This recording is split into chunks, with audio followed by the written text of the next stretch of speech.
네, 안녕하세요. 처음 인사드리겠습니다. 기압경매입니다. 앞으로 부동산 경매나 부동산 관련 내용을 주로 다룰 예정이고, 이 외에도 뭐 경제나 정치 같은 뭐 그런 전반적인 내용을 다룰 예정입니다. 부동산 경매 관련한 일을 조금 했었고요. 그러다가 경매의 매력에 뭔가 푹 빠져가지고, 경매뿐만이 아니라 부동산이나 뭐 전반적인 경제 공부를 지금 하고 있는 그런 청년입니다. 그래서 일단 첫 번째 영상에서 다룰 내용은 제가 왜 이름을 기압 경매로 짓게 되었는지와 두 번째로 제가 지금 이 앉아있는 이 공간이 경매로 마련한 집이에요. 처음으로 낙찰받은 그런 집인데 여러 번의 패찰 끝에 낙찰을 받게 되었고요. 패찰 썰들이 재밌는 게 조금 있어요. 뭐 여러 가지 경매랑 관련된 패찰 썰들이 좀 있는데 그런 거는 나중에 풀기로 하고요. 두 번째, 가장 따끈따끈한 이 경매로 낙찰받고 제가 지금 신혼부부 생애 최초 디딤돌 대출을 이용할 예정입니다. 잔금 대출 이후에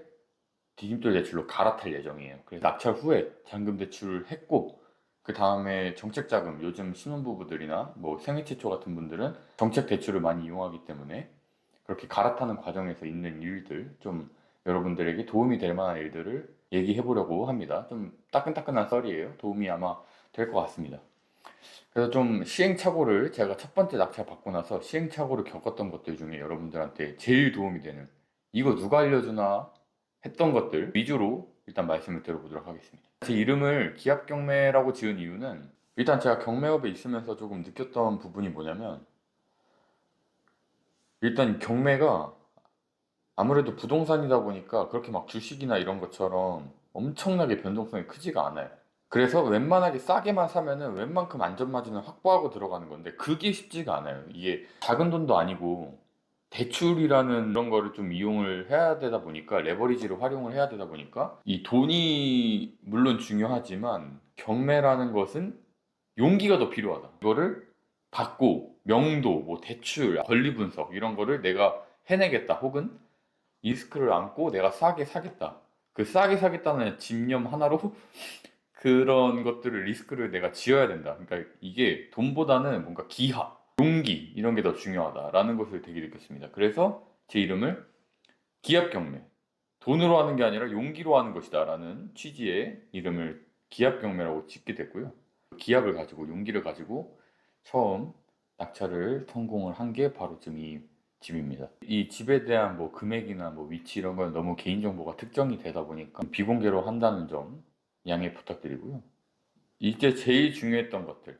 웬만한 정보는 유튜브에 다 나와 있어요. 웬만한 정보 유튜브에 다 나와 있고 권리 분석이 어렵다 이런 것들은 사실 전문가의 도움을 받으면 됩니다. 내가 이거를 혼자 힘으로 해결하지 못하겠다 싶으면 사실 전문가의 도움을 받으면 돼요. 근데 이런 거는 나도 몰랐다. 이런 걸 내가 처음 낙찰받고 처음 알게 된 사실. 일단 첫 번째로 낙찰을 딱 받으면 법원 앞에서 대출 상담사분들이 명함을 막 나눠줘요. 엄청 많이 나눠줘요. 그리고 둘러싸여가지고 제 연락처를 막 받아가세요. 근데 제가 처음 낙찰을 받아보니까 일단 연락처 줬죠? 연락처 주면은 옆에서 막 적어서 가져갔어.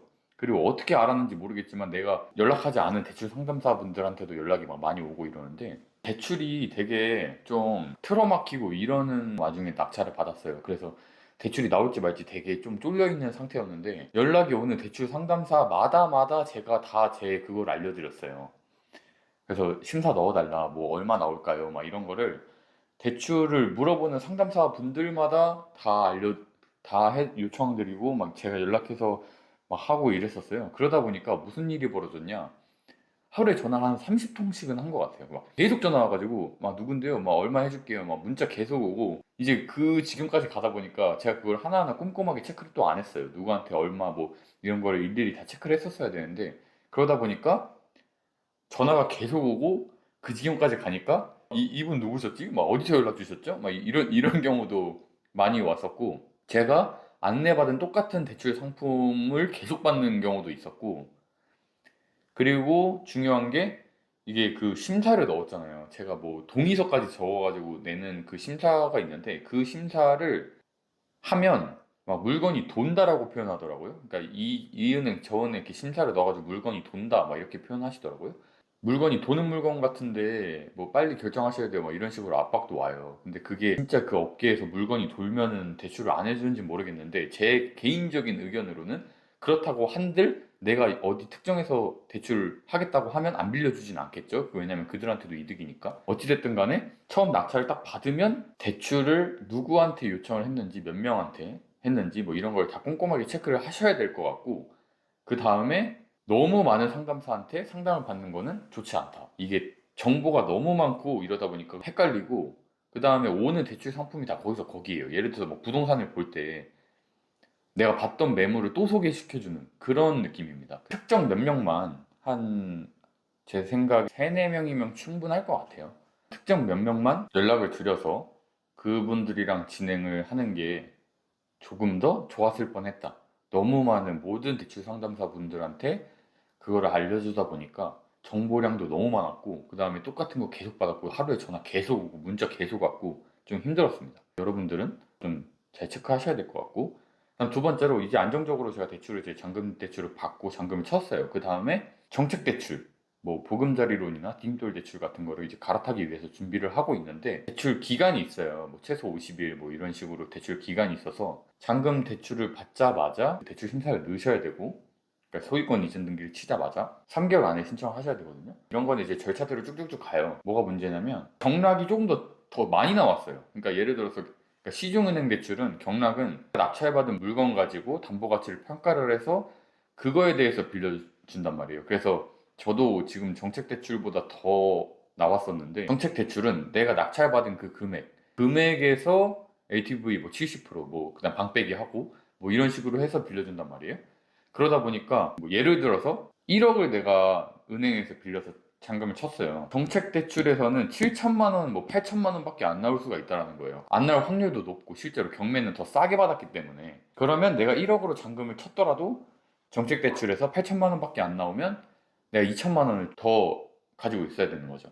정책 대출 좀 알아보다 보니까 거의 웬만해서는 지금 경락보다 조금 덜 나올 것 같거든요. 그래서 자금을 준비하는 입장에서 거의 웬만해서는 정책 대출이 조금 덜 나온다라고 생각을 하시고 준비를 하셔야 될 것 같습니다. 저도 지금 아직 대출 심사 중이고, 다 이제 적격 판정 받고 얼마 나올지 은행에서 심사 중이신데, 경락보다는 거의 99% 이상 조금 덜 나올 것 같습니다. 그래서 경락 대출을 상환하기 위해서는 자금이 조금 더 나갈 것 같아요.